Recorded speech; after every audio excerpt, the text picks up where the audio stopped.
السلام علیکم ورحمۃ اللہ وبرکاتہ۔ بسم اللہ الرحمن الرحیم۔ حدیث کو شیئر کرنے میں ہماری مدد کریں، شکریہ۔ صحیح بخاری کی حدیث نمبر 7۔ ہرقل شاہ روم نے ان کے پاس قریش کے قافلے میں ایک آدمی بلانے کو بھیجا، اور اس وقت یہ لوگ تجارت کے لیے ملک شام گئے ہوئے تھے، اور یہ وہ زمانہ تھا جب نبی کریم صلی اللہ علیہ وآلہ وسلم نے قریش اور ابو سفیان سے ایک عہد کیا ہوا تھا۔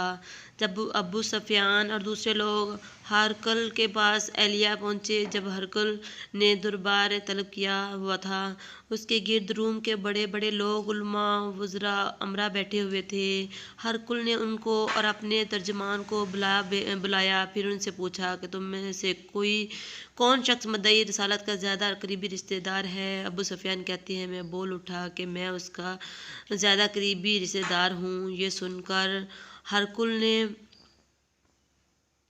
حکم دیا کہ اس کو، ابو سفیان کو میرے قریب لا کر بٹھاؤ، اور اس کے ساتھیوں کو اس کی پیٹھ کے پیچھے بٹھا دو۔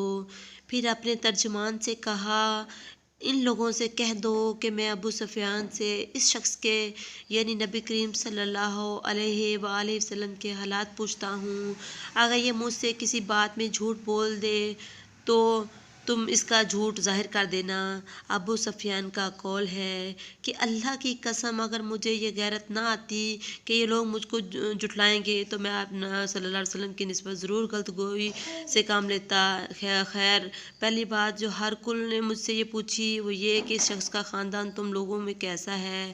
میں نے کہا، وہ بڑے اونچے عالی نسب والے ہیں۔ کہنے لگا، اس سے پہلے بھی کسی نے تم لوگوں میں ایسی بات کہی تھی؟ میں نے کہا، نہیں۔ کہنے لگا، اچھا، اس کے بڑوں میں کوئی بادشاہ ہوا ہے؟ میں نے کہا، نہیں۔ پھر اس نے کہا، بڑے لوگوں نے اس کی پیروی اختیار کی یا کمزوروں نے؟ میں نے کہا، نہیں، کمزوروں نے۔ پھر کہنے لگا، اس کے تابع دار روز بڑھتے جاتے ہیں یا کوئی ساتھی پھر بھی جاتا ہے؟ میں نے کہا، نہیں۔ کہنے لگا، کہ آپ نے اس دعوے نبوت سے پہلے کبھی کسی بھی موقع پر اس نے جھوٹ بولا؟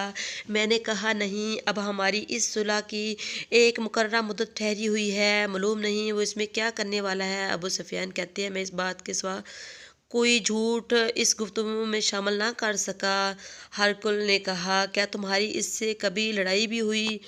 ہم نے کہا، ہاں۔ بولا، پھر تمہاری اور اس کی جنگ کا حال ہوتا ہے؟ میں نے کہا، لڑائی ڈھول کی طرح ہے، کبھی وہ ہم سے میدان جنگ جیت لیتا ہے اور کبھی ہم ان سے جیت لیتے ہیں۔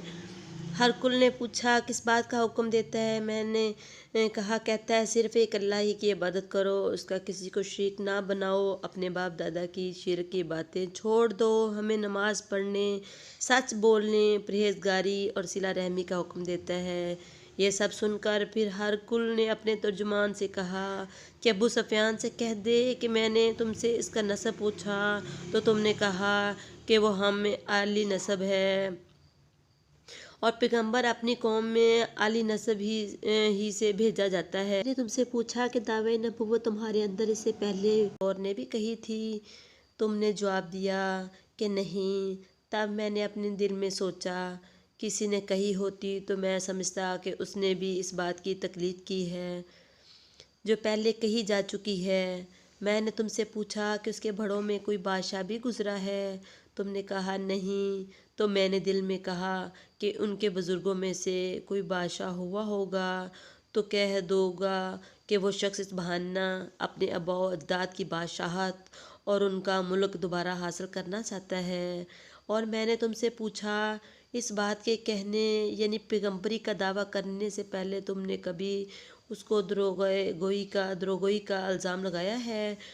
تم نے کہا، نہیں۔ تو میں نے سمجھ لیا کہ جو شخص آدمیوں کے ساتھ دروغگوئی سے بچے وہ اللہ کے بارے میں کیسے جھوٹی بات کہہ سکتا ہے۔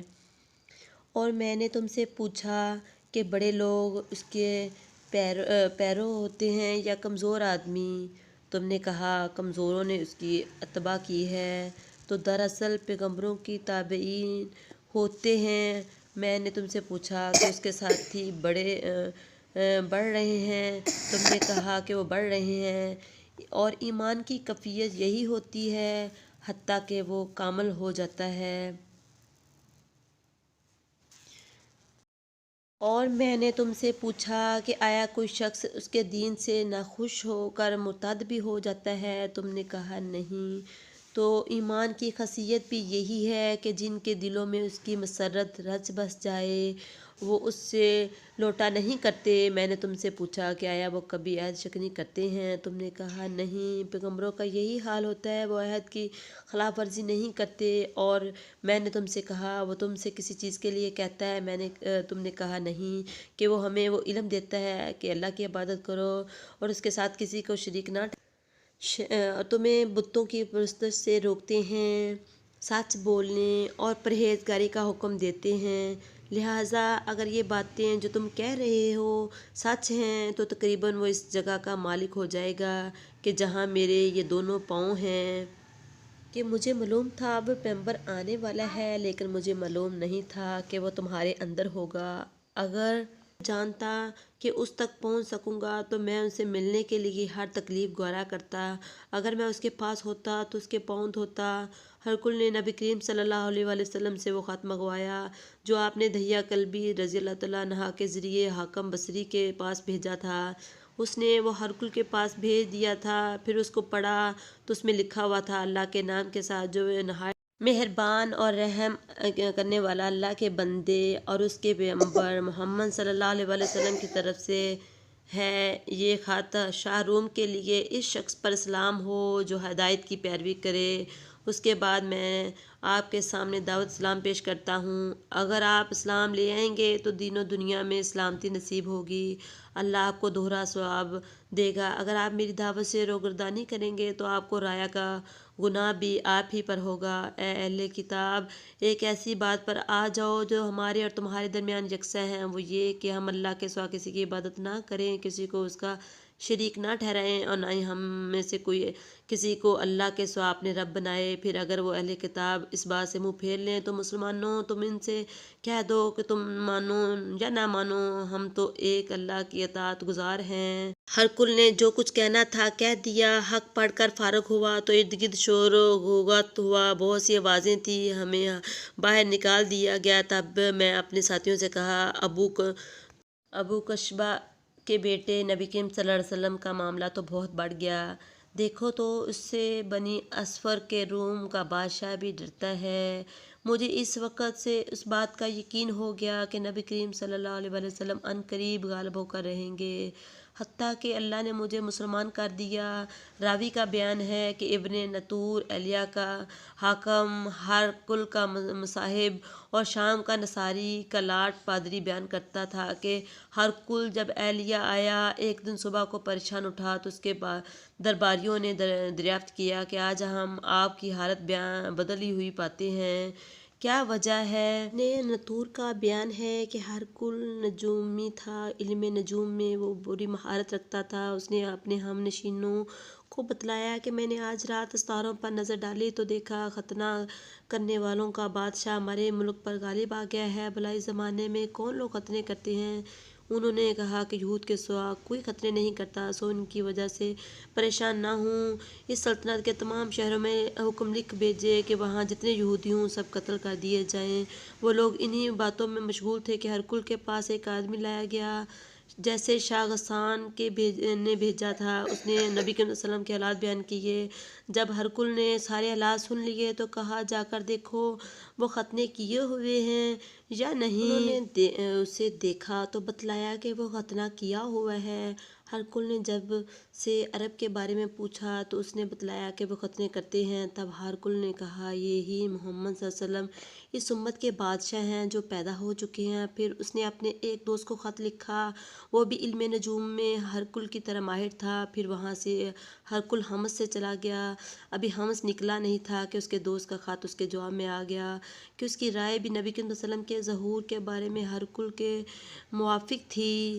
محمد صلی اللہ علیہ وآلہ وسلم واقعی پیغمبر ہیں۔ اس کے بعد ہرقل نے روم کے بڑے آدمیوں کو حمص نے محل میں طلب کیا اور اس کے حکم سے محل کے دروازے بند کر لیے گئے۔ پھر وہ اپنے خاص محل سے باہر آیا اور کہا اے روم والو، کیا ہدایت اور کامیابی میں کچھ حصہ تمہارے لیے بھی ہے؟ اگر تم اپنی سلطنت کی بقا چاہتے ہو تو پھر اس نبی کی بیعت کر لو اور مسلمان ہو جاؤ۔ یہ سننا تھا کہ پھر وہ لوگ وحشی گدھوں کی طرح دروازوں کی طرف دوڑے، مگر انہیں بند پایا۔ آخر جب ہرکل نے اس بات سے ان کی یہ نفرت دیکھی اور ان کے مان لانے سے مایوس ہو گیا تو کہنے لگا، ان لوگوں کو میرے پاس لاؤ۔ جب وہ دوبارہ آئے تو اس نے کہا، جو بات کہی تھی اس سے تمہاری دینی پختگی کی آزمائش مقصود تھی، سو وہ میں نے دیکھ لی۔ تب یہ بات سن کر وہ سب کے سب اس کے سامنے سجدے میں گر پڑے، اس سے خوش ہو گیا۔ بالآخر ہرکل کی آخری حالت یہی رہی۔ اللہ حافظ۔